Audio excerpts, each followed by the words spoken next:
Assalamualaikum warahmatullahi wabarakatuh. Alhamdulillah alamin. Wassalatu wassalamu asrofil anbiya'i wal mursalin wa ala alihi washabihi ajmain, amma ba'du. Puji syukur senantiasa kita panjatkan kehadirat Allah Subhanahu wa taala yang pada kesempatan hari ini kita masih diperkenankan oleh Allah Subhanahu wa taala untuk bisa beraktivitas kembali, ya. Sama keadaannya seperti yang kemarin-kemarin.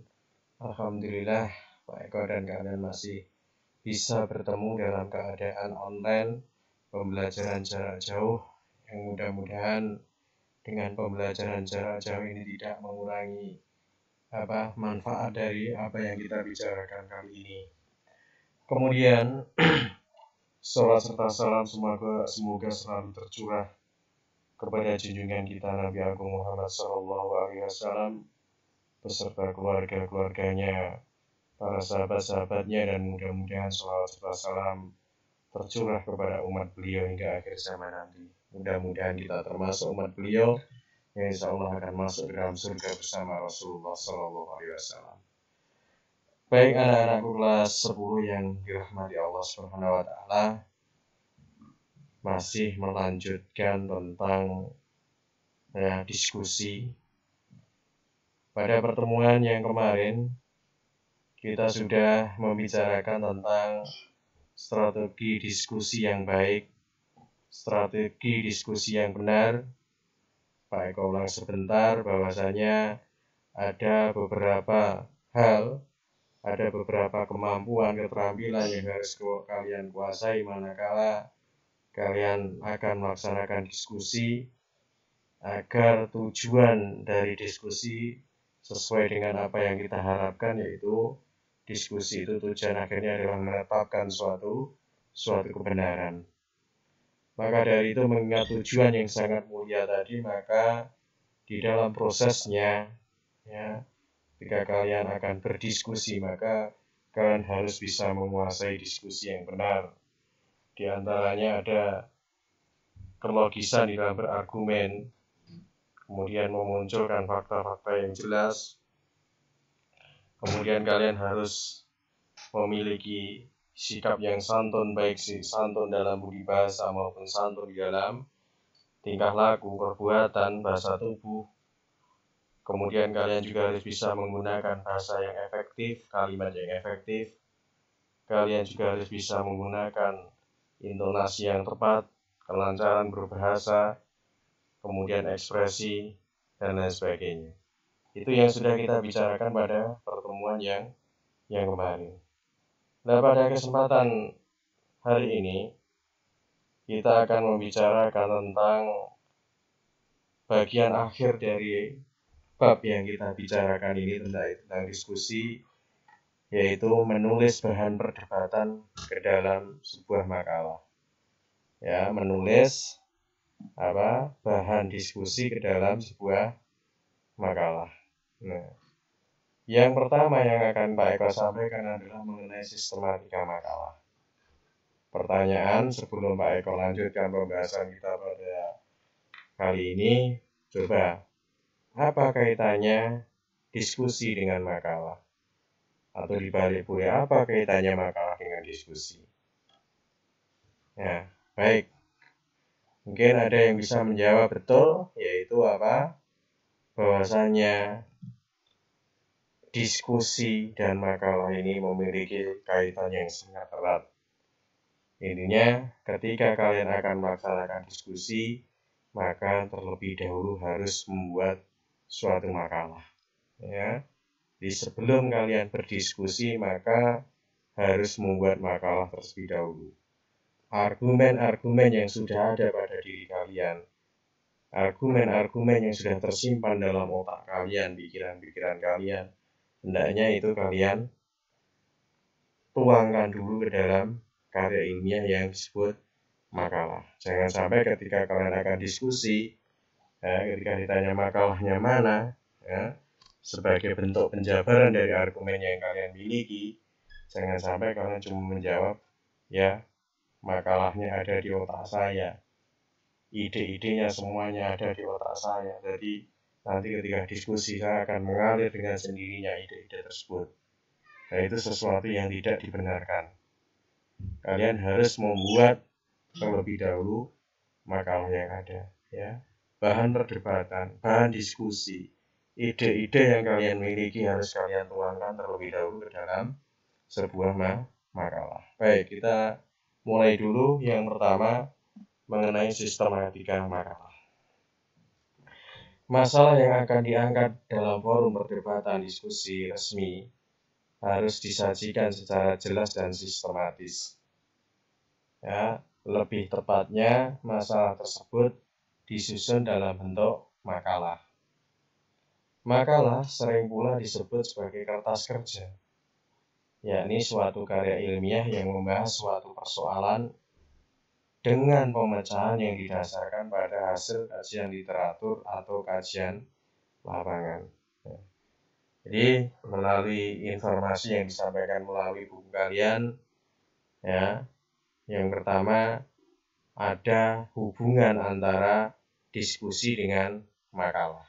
Ya, masalah yang kalian angkat, yang masalah yang akan kalian cari solusinya itu harus dimunculkan terlebih dahulu di dalam sebuah karya yang penyusunannya jelas dan sistematis.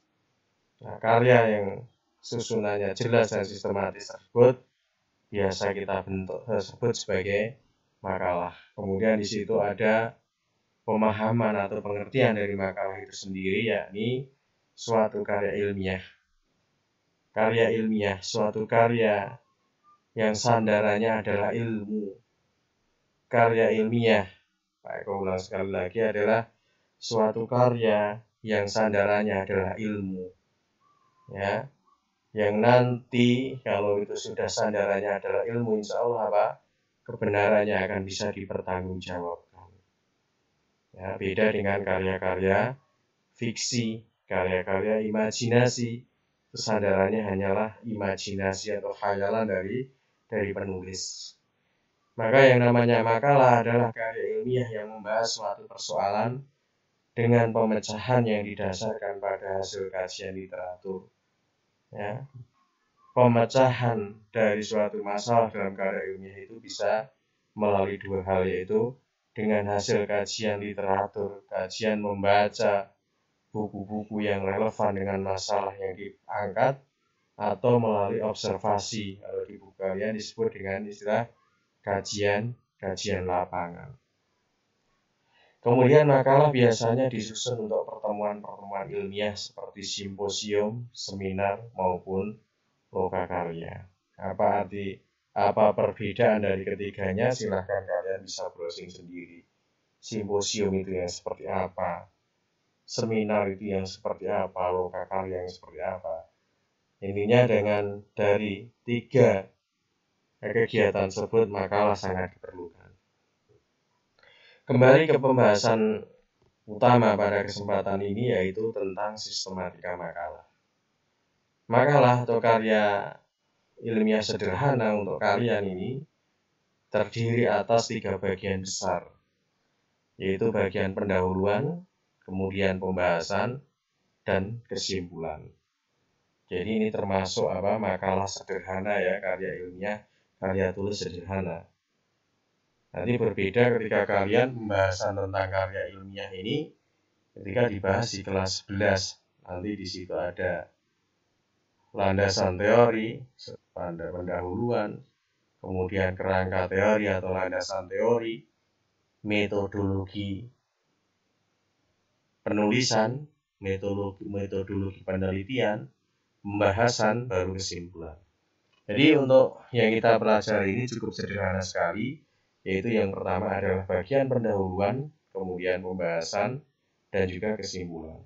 Nah, di dalam bagian pendahuluan, ini menguraikan masalah yang akan dibahas, yang meliputi latar belakang masalah, perumusan masalah, prosedur pemecahan masalah, dan juga manfaat pemecahan masalah. Jadi, kira-kira bagaimana ketika ini informasi yang kalian dapatkan hanya dari buku seperti ini, ketika kalian disuruh untuk membuat karya ilmiah terkhusus untuk bagian pendahuluan sudah bisa atau belum? Ya, tentunya belum. Ya, maka di sini kalian bisa memahami tentang pentingnya seorang pembimbing dalam hal ini. Ya, baik, kita kembali ke persoalan yang kita bahas.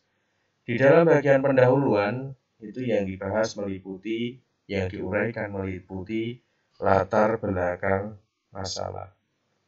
Silakan kalian bisa menyiapkan alat tulis kalian ya. Di dalam latar belakang masalah kira-kira apa yang ingin kalian sampaikan? Kira-kira apa yang ingin kalian tulis di dalam latar belakang masalah? Di dalam latar belakang masalah, poin penting yang hendaknya diuraikan di situ adalah alasan penulis untuk mengangkat suatu permasalahan yang ada.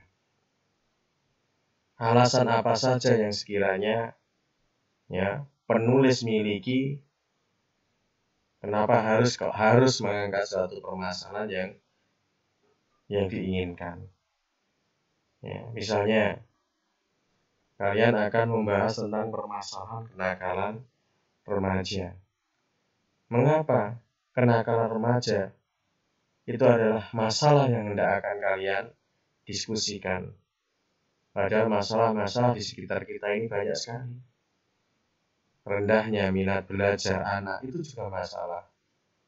Kurangnya kemampuan berbahasa dengan baik dan benar itu juga masalah. Akan tetapi, mengapa kalian memilih permasalahan tentang kenakalan remaja? Kalian sampaikan di dalam latar belakang masalah.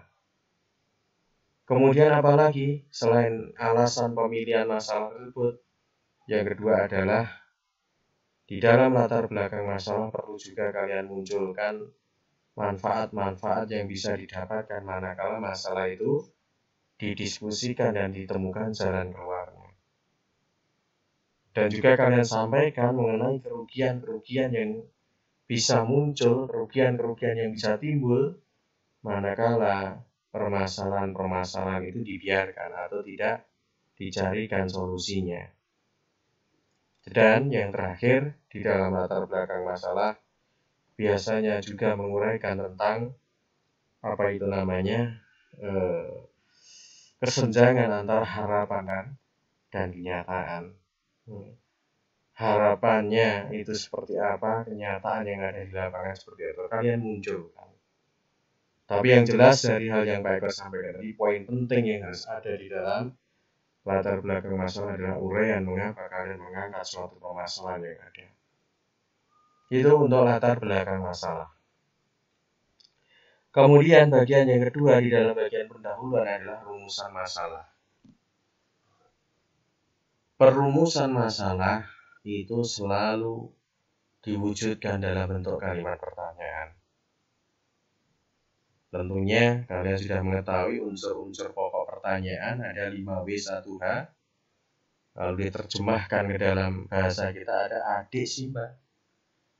Apa, di mana, kapan, siapa, mengapa, dan bagaimana. Di dalam rumusan masalah itu pasti menggunakan kalimat pertanyaan. Yang mana tentunya kalimat-kalimat pertanyaan itu kalian pilih. Kalimat-kalimat pertanyaan yang itu nanti jawabannya berupa uraian. Jawaban yang berupa uraian yang bersifat solutif. Jawaban yang berupa uraian yang bersifat solutif. Karena apa? Karena nanti di dalam bagian jawaban dari rumusan masalah itu nanti akan disampaikan di dalam bagian pembahasan. Jadi misalnya kenakalan remaja yang kalian angkat. Pilih satu unsur pokok pertanyaan yang ada.